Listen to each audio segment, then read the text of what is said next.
أعوذ بالله من الشيطان الرجيم. السلام عليكم ورحمة الله وبركاته. إن الحمد لله نستعينه ونستغفره ونؤمن به ونتوكل عليه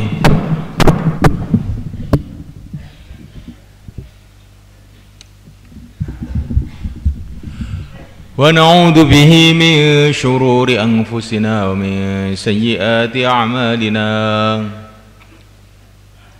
من يهديه الله فلا مضل له ومن يضلل فلا هادي له أشهد أن لا إله إلا الله وحده لا شريك له وأشهد أن سيدنا ومولانا وحبيبنا محمدا عبده ورسوله اللهم صل وسلم وبارك عليه وعلى آله وأصحابه والتابعين لهم إلى يوم القيامة أما بعد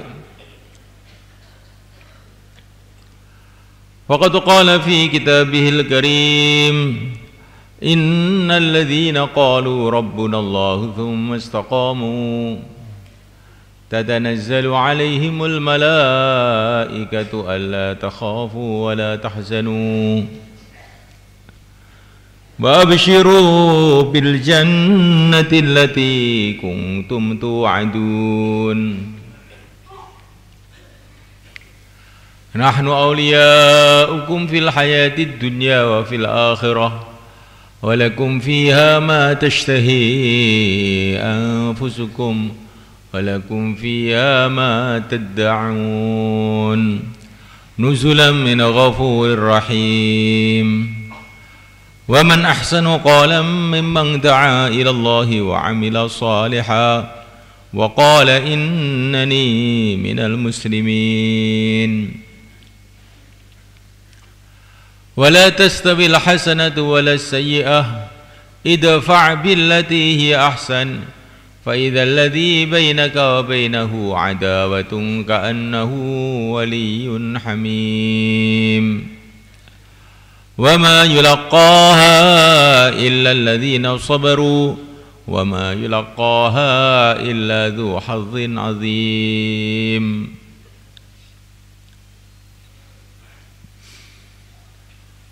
Hadirin yang dimuliakan para ulama, para kiai, para ustadz dan semua yang hadir, akramakumullah rahimakumullah.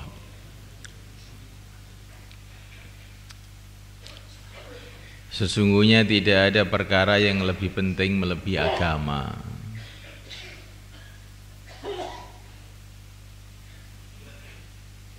Karena agama inilah Allah ciptakan manusia. Kita diciptakan oleh Allah SWT itu hikmahnya itu adalah untuk agama. Wa ma khalaqtul jinna wal insa illa liya'budun. Kita diciptakan itu tugasnya itu untuk agama, untuk mengamalkan agama.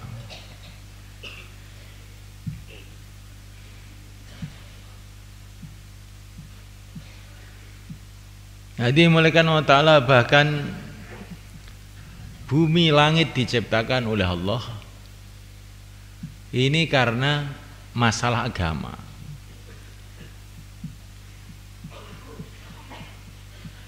Pernahkah kita berpikir kenapa Allah ciptakan langit, ciptakan bumi?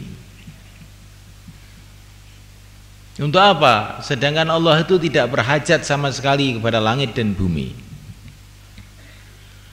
Allah berfirman ke dalam kitabnya, Allahu khalaqa sab'a samawati wa minal ardi mithlahun yatanazzalul amru bainahun lita'alamu annallaha ala kulli syai'in qadir wa annallaha qad ahata bikulli syai'in ilma. Allah ciptakan 7 petala langit, 7 lapis langit, 7 lapis bumi. Dan Allah SWT bikin aturan-aturan yang ada di antara langit dan bumi ini. Matahari ada aturannya, bulan ada aturannya, segala sesuatu ada aturannya. tumbuh-tumbuhan ada aturannya, sampai atom-atom yang paling kecil pun ada aturannya, ada tertibnya. Aturan pohon mangga lain, pohon manggis lain, pohon durian lain. Semua ada aturan-aturan. Ini semua diciptakan oleh Allah.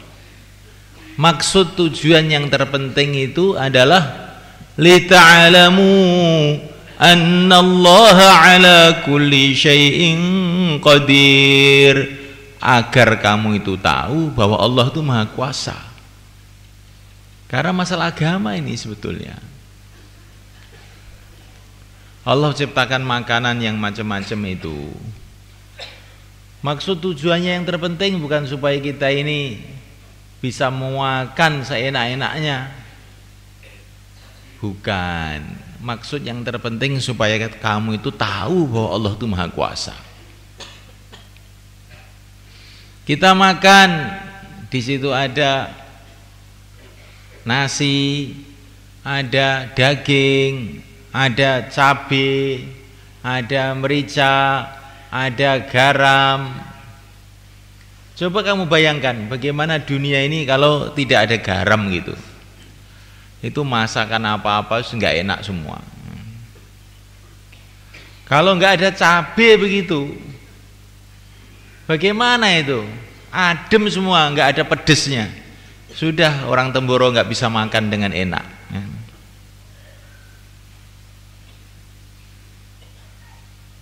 Tapi orang itu sibuk dengan cabai, sibuk dengan sambal, sampai lupa untuk apa ini diciptakan sambal. Ya biar makan enak, itu kan untuk kamu. Tujuan kamu bikin sambal supaya makan enak.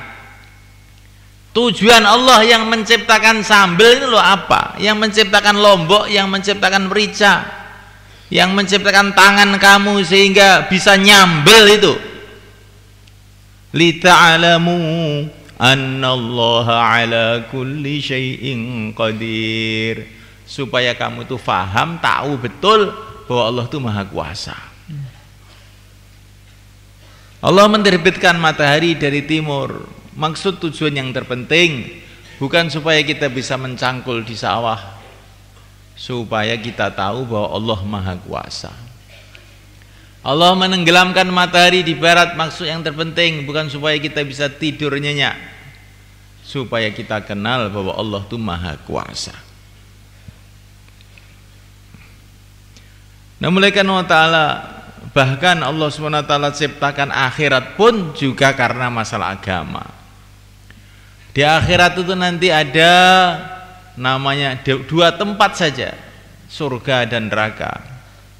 Surga itu untuk balasan orang-orang yang mau ngamalkan agama. Neraka adalah balasan bagi orang-orang yang tidak mau amal agama.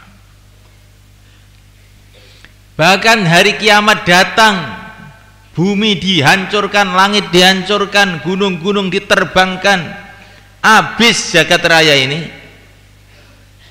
Bukan karena baterainya matahari sudah habis, bukan. Energi yang ada di bulan sudah habis, bukan. Itu karena masalah agama. Karena Allah hendak mengumpulkan seluruh manusia, mau diadili. Nah, itulah namanya hari kiamat, hari pengadilan. Manusia di sana akan diadili.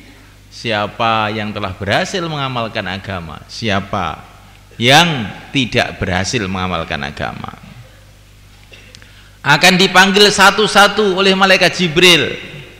Fulan ibnu fulan telah berhasil mengamalkan agama, dapat ridha Allah, dan dia tidak akan celaka selama-lamanya.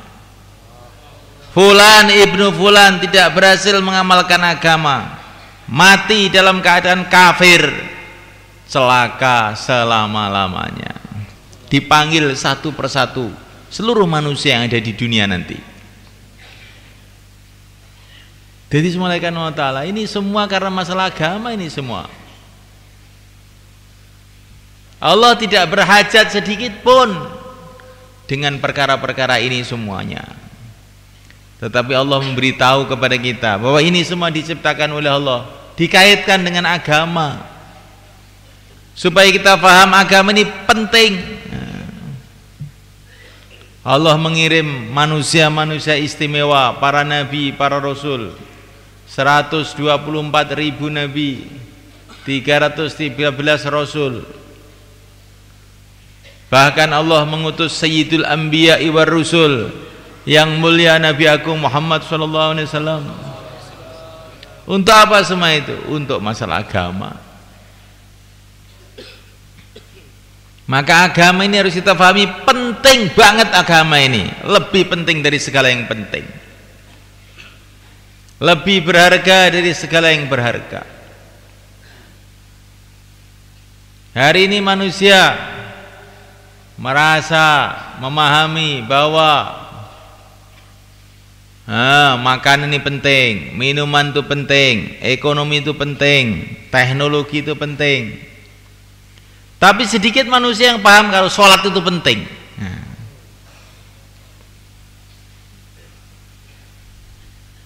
Lebih lagi sedikit orang yang memahami bahwa sholat itu lebih penting dari yang penting, sehingga enak saja meninggalkan sholat. Padahal sholat ini 2 rakaat lebih mahal daripada dunia seisi.